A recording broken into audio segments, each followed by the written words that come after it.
CPNE,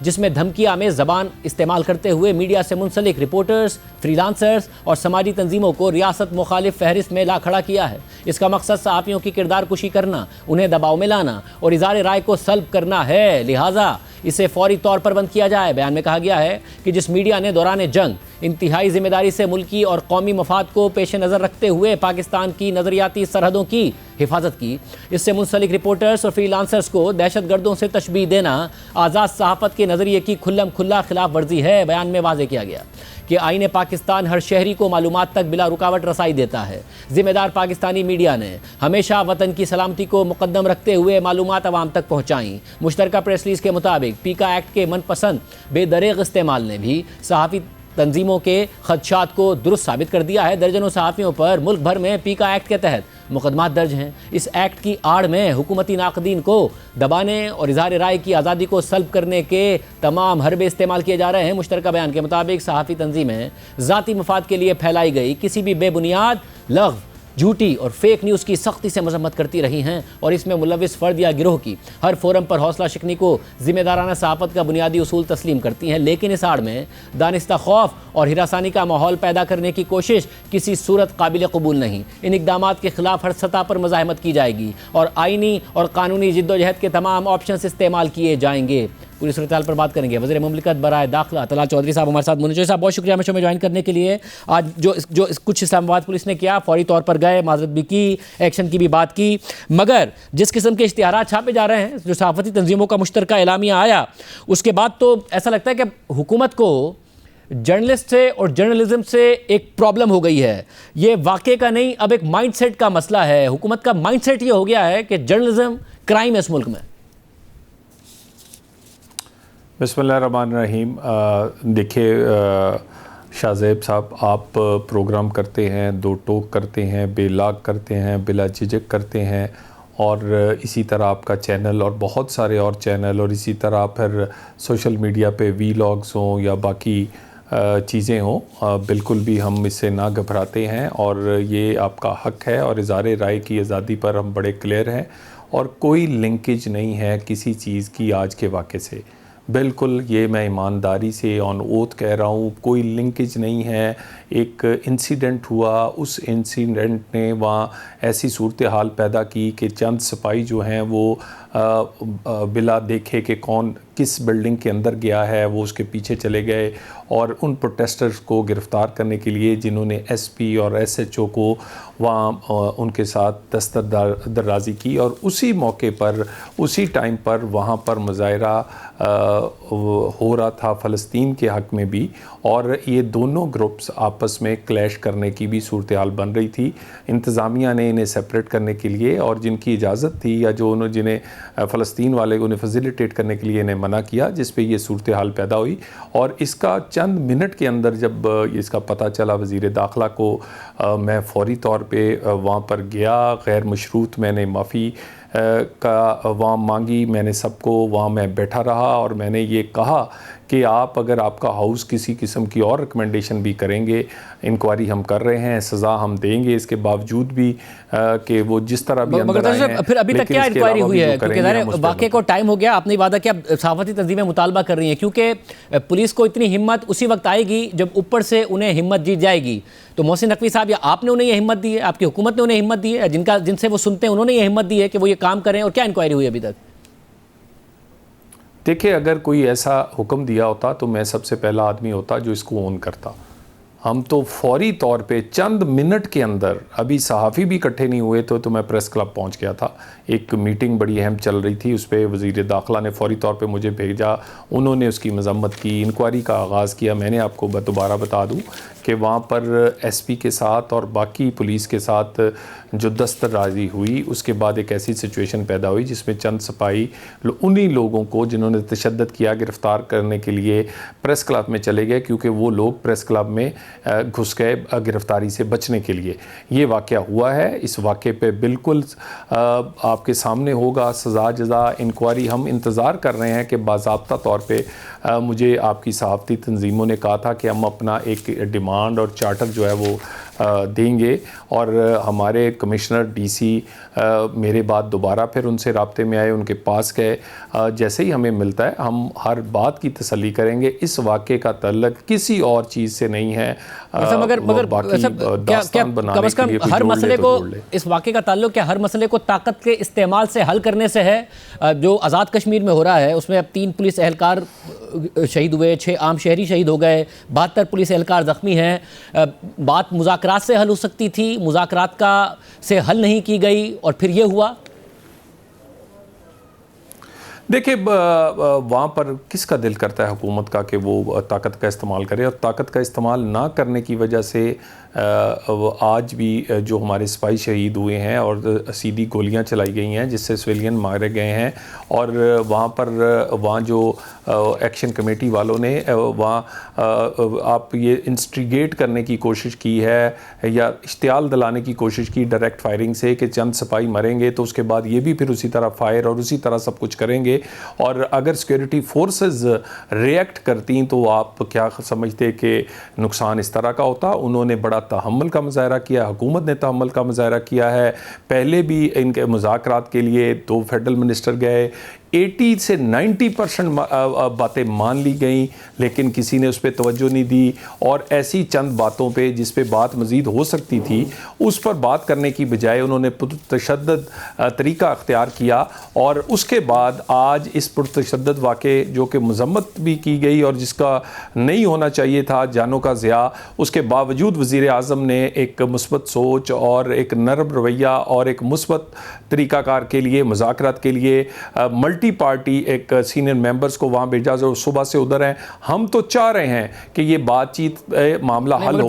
اور پہلے بھی اگر ریاست, اگر آپ چاہ رہے تھے کہ معاملہ حل ہو تو معاملہ حل ہوا کیوں نہیں؟ کیونکہ یہ معاملہ تو 2024 سے چل رہا ہے نا. کیونکہ دوسری جی سائیڈ معاملہ حل کرنا نہیں چاہتے. اگر وہ حل نہیں کرنا چاہتے تو انہوں نے 2024 میں بھی حکومت سے مذاکرات کیے. مذاکرات کے نتیجے میں ان کو کچھ کمٹمنٹس دی گئیں, مقدمات ختم کرنے کی کمٹمنٹس دی گئی, آٹا سستا کرنے کی, بجلی. مگر ہوا کیا؟ وہ کہتے ہیں کہ جی مقدمات نہیں ختم کیے, آٹا سستا کر دیا تو کوالٹی گرا دی, بجلی میں سستی کر دی تو لوڈ شیڈنگ بڑھا دی. وہ کہتے ہیں کہ ایک طریقے سے ہوا نہیں, پیش رفت نہیں, جو حکومت نے پرومسز کیے تھے وہ بھی نہیں پورے ہوئے تھے. دیکھیں یہ ناشکری ہے. اور وزیر اعظم نے 23 ارب کا خصوصی پیکج دیا, تمام چیزیں امپلیمنٹ کی. مجھے یہ بتائیے کسی ایک وزیر کا یا آزاد کشمیر حکومت کا کوئی آپ بیان دکھا دیں جس میں کوئی سخت بیان ہو. اور ان کی میں آپ کو متعدد تقریریں بھیجتا ہوں جو آپ چلا نہیں سکتے ٹی وی پہ, اشتعال انگیز اور جو لب و لہجہ ہے. تو بات یہ ہے, یہ بالکل ایسی صورتحال پیدا کرنا چاہ رہے ہیں کہ جس سے پتہ نہیں نہ جانے کیا نکالنا ہے. اے جے کے لوگوں کا کوئی فائدہ ہو یا ان کو کوئی سہولت دی جا سکے, حکومت بالکل تیار ہے اور دینا چاہتے ہیں. مزید بھی اس کے لیے کوئی چیز اور پیکج اناؤنس کرنا پڑے گا, وزیر اعظم تیار ہیں. مگر اگر کوئی حل ہی نہ کرنا چاہے تو آج پتہ چل جائے گا. یہ دیکھیں اس وقت جو ایکشن کمیٹی ہے اس کی کوٹ میں بال ہے, ان کا جو چارٹر آف ڈیمانڈ ہے اس میں چیز ایسی کیا ہے جس کی وجہ سے کہا جائے کہ پتہ نہیں ان کے کیا مقاصد ہیں؟ یا تو کوئی ایسی چیز نظر آئے نا کہ اگر وہ کہہ رہے ہیں حکمران اشرافیہ کی مراحت ختم کریں, آزاد جموں موبائل کمپنی, اور آپ خود بھی کہہ رہے ہیں کہ 90% پر تو اتفاق ہو گیا تھا. کسی کے مقصد پر یا کسی کے انٹینشن اور نیت پر تو سوال اس وقت ہو جب اس کے مطالبات میں سے کچھ ایسی بات ہو. جب حکومت خود بھی اتفاق کر رہی ہے کہ ہم تو ان کے مطالبات پہ راضی ہیں, 90% پہ مان گئے تھے, 2 کا مسئلہ تھا کیونکہ قانون سازی, تو اس کا مطلب ان کے مطالبات اگر خود حکومت کہہ رہی ہے غلط نہیں ہے تو پھر نیت پہ کیوں شک کر رہے ہیں ان کی؟ دیکھیں غلط ہیں اور کچھ ایسے ہیں جو ہمارے بس میں نہیں ہیں. وہ کشمیر کی اسمبلی نے خود کرنا ہے. ہم اس کی سیٹیں کیسے ختم کر دیں؟ کس طرح ختم کر دیں جو کشمیر جب حکومت کی اسمبلی کا حق ہے؟ جب حکومت کہتی ہے قانون, کس طرح ان میں کہیں جی کہ نہیں جو مہاجرین کی سیٹیں ہیں, کیونکہ آزاد کشمیر میں تو یہ ہوتا ہے نا کہ ایک زمانے میں ایم کیو ایم بھی 2 سیٹیں جیت گئی تھی کیونکہ جو مہاجرین کی سیٹوں کا معاملہ ہے کہ حکومت کہتی ہے قانون سازی کے ذریعے ختم ہو سکتی ہیں. قانون سازی کے لیے 53 کی اسمبلی ہے, 42 گورنمنٹ کے پاس ہیں, پی ٹی آئی کا فارورڈ بلاک ہے 20 کا, حکومت 13, پیپلز پارٹی 8, تو یہ قانون سازی میں کتنا ٹائم لگے گا؟ دیکھیے گزارش یہ ہے, کیا ہم ساری جماعتوں کو ہانک سکتے ہیں کیا ساری جماعتوں کو ہم کیا کہتے ہیں کس طرح زبردستی کروا سکتے ہیں؟ ایک ڈائلاگ ایک طریقہ کار ہے. اگر 80-90% چیزیں ہو گئی ہیں تو چیزوں پہ آپ کو کوئی صبر. اور ایک بات اور ہے, ان جماعتوں نے انہی لوگوں کے پاس آنا ہے. جب انہیں پتا ہوگا کہ یہ لوگوں کی آواز ہے تو وہ کیوں نہیں کریں گے. لیکن بات ہے طریقہ کار کیا ہے. یعنی یہ طریقہ ہے یہ احتجاج کا, یعنی تشدد کر کے آپ ان کی تقاریر چلائیں. آپ دیکھیں وہ کس طرح وہ مطالبات کر رہے ہیں, وہ تو دھونس اور وہ تو گلے پہ انگوٹھا رکھ رہے ہیں. یعنی جو چاہیں وہ چاہتے وہ ہم کر لیں. دیکھیے اس کے باوجود بڑے تحمل کا, بردباری کا, صبر کا مظاہرہ ہم کر رہے ہیں اور کریں گے. جو 2024 کے مذاکرات کے بعد ہے اس کے بعد انہوں نے متعدد ڈیڈ لائنز دی تھی حکومت کو. ایسا نہیں ہے کہ انہوں نے فوراً ہی سڑکوں پر آ گئے, متعدد ڈیڈ لائنز دی گئی حکومت کو کہ جی آپ معاملات آگے بڑھانے کے لیے کہ جو آپ نے پچھلی کمٹمنٹس کی تھی اس کمٹمنٹس کو پورا کیا جائے. تو اور ظاہر ہے حکومتوں کا کام ہوتا ہے کہ لا اینڈ آرڈر کی سچویشن نہ کریٹ ہو, بات ڈائلاگ سے حل ہو جائے. اور اگر حکومت سیاسی جماعتوں کی ہو تو اور زیادہ وہ اس بات کو ترجیح دیتے ہیں. دیکھیں اس سے زیادہ تحمل اور نرم رویہ نہیں ہو سکتا جس طرح اس دفعہ دکھایا گیا ہے. اور وزیر اعظم نے آج پھر اتنے بڑے انسیڈنٹ کے بعد اس پہ مذمت صرف کی ہے, غم و غصہ یا کوئی ایکشن لینے کی بجائے دوبارہ سے ایک نرم رویہ رکھتے ہوئے, مثبت سوچ رکھتے ہوئے کہ مذاکرات سے حل ہو, سینئر ترین ملٹی پارٹی ایک کمیٹی بنا کر بھیجی ہے. اب مجھے بتائیے اب کیا ہرڈل ہے وہ ایکشن کمیٹی کو ان سے بات کرنے میں, حل نکالنے میں؟ اور اگر حل نکالنا ہے تو بلا وجہ کیڑے نکال کے تو آپ کچھ بھی نکال سکتے ہیں. یعنی دیکھیے کیسی بات ہے کہ آٹا سستا ہے اس کا معیار کمال کرتے ہیں. پرائیویٹ ملز ہیں, دوسری ہیں, بہت ساری اور چیزیں ہیں. آپ اس طرح کی بات نہیں کر سکتے. اور جو دیا ہے کم از کم اس کا شکریہ ادا ہونا چاہیے یا کہنا چاہیے, اکنالج ہونا چاہیے. یہاں تو اشتعال دلانے کی اور کوئی ایسی چیز کریٹ کرنے کی کوشش کی جا رہی. جشن ہو رہا ہے انڈین میڈیا پر اور کہ آج آزاد کشمیر میں کیا ہو رہا ہے, اور کون رہے ہیں جو کہ لوگوں کو اصل صورتحال نہیں بتا رہے, بہکا رہے ہیں, غلط خبریں پھیلا رہے ہیں, اشتعال دلا رہے ہیں, اور ہم تحمل کا مظاہرہ کر رہے ہیں اور کرتے رہیں گے. انڈین میڈیا تو جشن منائے گا اگر لا اینڈ آرڈر کی سچویشن کریٹ ہوگی, پاکستان میں کہیں بھی ہوگی. وہ تو اگر بلوچستان میں کوئی ٹرین پر حملہ ہو جائے, سویلینس کی شہادتیں ہو جائیں, اس پر بھی وہ لوگ جشن منا رہے ہوتے ہیں. انڈین میڈیا کا تو کام ہے جشن منانا. ایشو یہ ہے کہ ہم ریزالو کریں اپنے معاملات کو اور ان کو جشن منانے کا موقع نہ دے. تو کم از کم اس بات کی توقع کی جائے کہ اب یہ جو کمیٹی گئی ہے جس میں اکراس پارٹی ریپرزنٹیشن موجود ہے کہ یہ مسئلہ حل کر کے آئے گی, یا آپ کے پاس کوئی اطلاع ہے کیونکہ دن سے یہ مذاکرات جاری ہیں؟ دیکھیں اب ہماری طرف سے پوری کوشش ہے. صبح سے یہ لوگ وہاں پہنچ چکے ہیں اور سارے لوگ بڑے سینئر پولیٹیشنز ہیں اور سارے لوگ بات چیت سے معاملات حل کرنے کا بڑا تجربہ رکھتے ہیں. دوسری سائیڈ کا یہاں نیت کا آج پتہ چل جائے گا وہ کرنا چاہتے ہیں کہ نہیں. جن کے 80% معاملے پہلے حل ہو گئے ہیں اور وہ 10-20% پہ اس طرح کی صورتحال کو مزید آگے بڑھانا چاہتے ہیں یا وہ معاملہ حل کرنا چاہتے ہیں. معاملہ حل کرنے کے لیے وہ گئے ہیں اور یہاں پر یہ بات کا فیصلہ ہو جائے گا کہ ان کا ایجنڈا اے جے کے لوگوں کو کوئی سہولت دینا, مطالبہ تسلیم کروانا ہے یا کچھ اور ہے. یہ تو آپ یہیں ورڈکٹ دے رہے ہیں. فیصلہ تو اس بات سے بھی ہوگا کہ اگر وہ اتفاق ہو جائے اور معاملہ بریک تھرو ہو جائے تو حکومت پھر اس پر عمل کرے گی یا نہیں کرے گی, جس بات سے کا حکومت اتفاق کرے گی ان کے ساتھ. دیکھیں پچھلی دفعہ پورا عمل کیا ہے, 23 ارب روپے کا ایک پورا پیکج دیا ہے, ساری چیزیں جو کمٹ کی تھیں وہ پوری کی ہیں. اسی کے بعد اب اگلی چیزیں دیکھیں نا, ایسا ماحول کہہ رہے ہیں بنے کہ جہاں وہ امیر لوگ ہیں, جہاں وہ اپنا کمرشل یوز ہے, ان سے بھی بل نہ لیا جائے, ان کو بھی اسی طرح گنا جائے جیسے کوئی چھوٹے گھر والا ہے. اسی طرح کے اور مطالبات ہیں, اسی طرح کی اور چیزیں ہیں جو کہ راتوں رات نہیں ہو سکتی. وہ لیجسلیچر اسمبلی نے اور انہوں نے امپلیمنٹ کرنی ہے. تو ان کے اپنا الیکشن آنے والا ہے, ان کی اپنے لوگ وہاں کھڑے ہوں گے, انہی کو انہوں نے ووٹ دینا ہے. تو ایسے لوگ منتخب کریں جو ان کا ایجنڈا پورا کریں اور اپنی پارٹیز پر پریشر کریں, نہ کہ اپنے لوگ ماریں اور اپنے لوگ مار کر کچھ ایسا کریں کہ جس سے معاملہ حل ہونے کی بجائے خراب ہو. بہت شکریہ طلعت جوئی صاحب ہمارے ساتھ موجود. غزہ کے حوالے سے اہم ڈیولپمنٹ سامنے آ رہی ہیں, اسرائیل کی جارحیت بھی جاری ہے, فلوٹیلا کے حوالے سے اہم ڈیولپمنٹس ہیں, آپ کے سامنے تفصیلات رکھیں گے ایک بریک کے بعد. پروگرام میں آگے بڑھتے ہیں. امریکی صدر ٹرمپ کی جانب سے غزہ میں جنگ کے خاتمے سے متعلق 20 نکاتی منصوبے کے اعلان کو 72 گھنٹے سے زیادہ ہو چکے ہیں, مگر حماس ابھی تک اس منصوبے کا جائزہ لے رہی ہے اور اس کا کوئی باضابطہ جواب سامنے نہیں آیا. صدر ٹرمپ پہلے ہی واضح کر چکے ہیں کہ حماس کے پاس منصوبہ قبول کرنے کے لیے زیادہ سے زیادہ 3 سے 4 دن کا وقت ہے۔ اس دوران مذاکرات میں ثالثی کرنے والے ممالک قطر، مصر اور ترکیہ بھی حماس پر منصوبہ منظور کرنے کے لیے زور ڈال رہے ہیں۔ دوسری طرف غزہ میں صورتحال بدستور سنگین ہے اور اسرائیلی کارروائیاں پوری شدت کے ساتھ جاری رہیں۔ الجزیرہ کے مطابق آج بھی غزہ بھر میں اسرائیلی بمباری سے کم از کم 20 فلسطینی شہید ہو چکے ہیں، جبکہ غزہ میں اسرائیل کی جانب سے جاری نسل کشی کی کارروائیوں میں 7 اکتوبر 2023 سے لے کر اب تک مجموعی شہادتیں کم از کم 66,225 ہو گئی ہیں، جبکہ زخمیوں کی تعداد بھی 1,68,938 سے تجاوز کر چکی ہے۔ اس کے علاوہ غزہ میں خوراک کی قلت اور امدادی مراکز پر بھی فلسطینیوں کا قتل عام جاری ہے اور گزشتہ 24 گھنٹوں میں امداد کے متلاشی 2 فلسطینی شہید ہو چکے ہیں اور 44 زخمی ہیں، جس کے بعد اسرائیل کے مسلط کردہ قحط کے دوران خوراک کی تلاش میں مارے جانے والے فلسطینیوں کی مجموعی تعداد 2,582 اور زخمیوں کی تعداد 18,974 سے زائد ہو گئی ہے۔ اس ساری صورتحال میں آج اسرائیلی فورسز نے غزہ پر اسرائیلی محاصرے کو توڑنے کی کوشش کرنے والے سینکڑوں بین الاقوامی کارکنوں کو حراست میں لے لیا ہے اور ان کے قافلے کو غزہ پہنچنے سے روک دیا ہے۔ گلوبل سموتھ فلوٹیلا کے نام سے غزہ کی طرف جانے والے اس بحری قافلے میں 45 سے زائد ممالک کی 500 سے زائد سیاسی اور سماجی شخصیات سمیت انسانی حقوق کے کارکن شامل ہیں، جو 50 کے قریب چھوٹی کشتیوں میں غزہ کے لیے امدادی سامان لے جانے کی کوشش کر رہے تھے۔ گلوبل سموتھ فلوٹیلا کے منتظمین کے مطابق اسرائیلی فورسز نے کل رات اچانک ان کشتیوں پر غزہ کے ساحل سے چند کلومیٹر کے فاصلے پر دھاوا بول دیا۔ ان کا کہنا ہے کہ جب کشتیاں غزہ کے ساحل کے قریب پہنچیں تو اسرائیلی نیوی نے پہلے ان کے سگنلز جیم کر دیے اور ان کا مواصلاتی نظام منقطع کر دیا، اور پھر اسرائیلی فورسز نے غزہ کے ساحل سے تقریباً 130 کلومیٹر دور ان کشتیوں پر دھاوا بول دیا اور ان میں سوار کارکنوں کو حراست میں لے لیا۔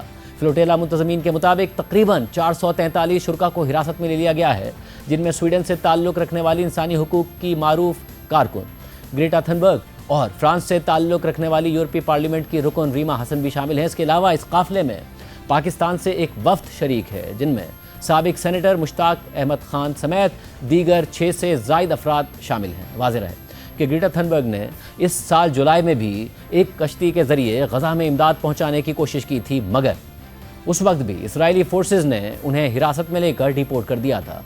گرفتاری سے پہلے گریٹا تھنبرگ کا ایک ویڈیو پیغام بھی سامنے آیا تھا، جس میں ان کا کہنا تھا کہ امکان ہے کہ آج رات اسرائیل ہمیں روک لے گا، جو ہیومینیٹیرین اور میری ٹائم قوانین کی کھلی خلاف ورزی ہوگی۔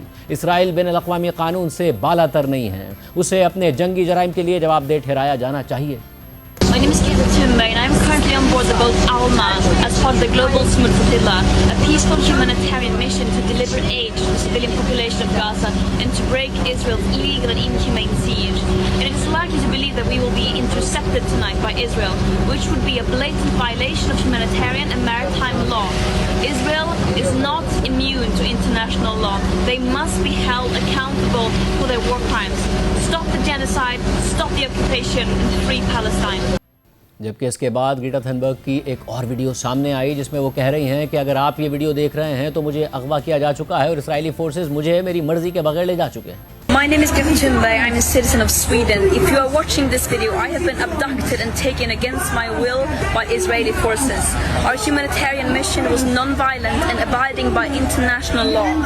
Please tell my government to demand my and the others' immediate release.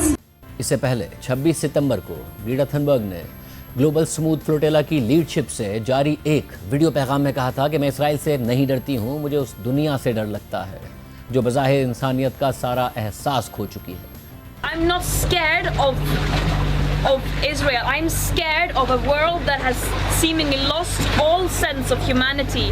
And what we are doing here is trying to show that there is still some humanity left, that there are still people willing to step up when all other means fail. But this is a last resort. This mission should not have to exist.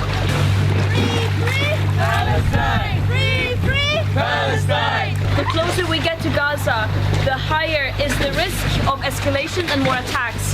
The last weeks we have seen numerous escalated attacks against our mission that has damaged several boats, where drones have been dropping explosions, chemicals and unidentified objects on and around boats in a desperate attempt attempt to intimidate us and to silence and scare those who are standing in solidarity with Palestine.